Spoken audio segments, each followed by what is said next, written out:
Pengamat politik LIPI Ikrar Nusabakti mengkritik sejumlah menteri yang berkinerja kurang baik dan kerap membuat kegaduhan di internal kabinet. Ikrar menegaskan Presiden Joko Widodo tidak perlu takut mengevaluasi dan mencopot menteri-menterinya yang berkinerja kurang baik, mengingat dukungan politik terhadap Presiden Jokowi saat ini cukup besar. Salah satu menteri yang menurut Ikrar berpeluang dievaluasi adalah Menteri Koordinator Kemaritiman. Sejak menjabat, Ikrar menilai Rizal kerap melakukan tindakan di luar kepatutan atau fatsun politik.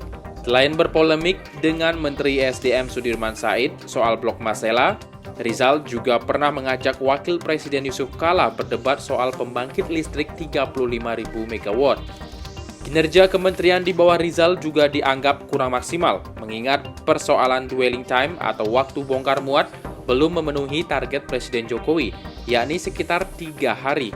Itu mengatur kabinet ya, khususnya tingkah laku dari para menterinya memang bukan soal yang mudah ya. Saya beri contoh misalnya, sebetulnya Presiden Jokowi bisa saja langsung memberhentikan Riza Ramli ya ketika kasus dia baru dilantik dan kemudian melakukan kritikan tajam terhadap Pak Yusuf Kala sebagai wakil presiden ya, bahkan menantang wakil presiden untuk debat publik ya di depan televisi dan juga di depan media ya. Buat saya itu suatu tindakan yang secara politik itu keluar dari faksun politik yang ada.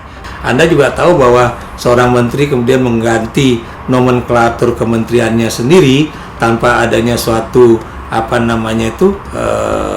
rapat ataupun izin kepada presiden dan wakil presiden, itu kan juga buat saya kan sudah di luar batas-batas kewajaran. Demikian juga kalau memang ada menteri-menteri lain yang memang kinerjanya tidak baik, ya harus diselesaikan sekarang ya.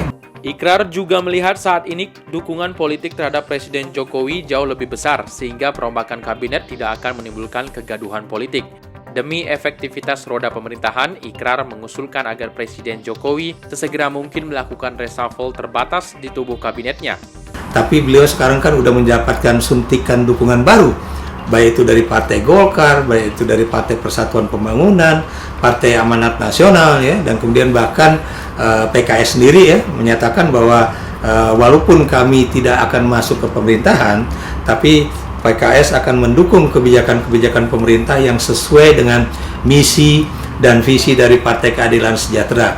Dan karena itu buat saya independensi dari seorang Presiden Jokowi itu sekarang jauh lebih tinggi dibandingkan dengan Agustus 2015 yang lalu. Dan karena itu buat saya beliau tentunya akan jauh lebih berani untuk mengambil satu tindakan politik ya, termasuk juga melakukan reshuffle kabinet.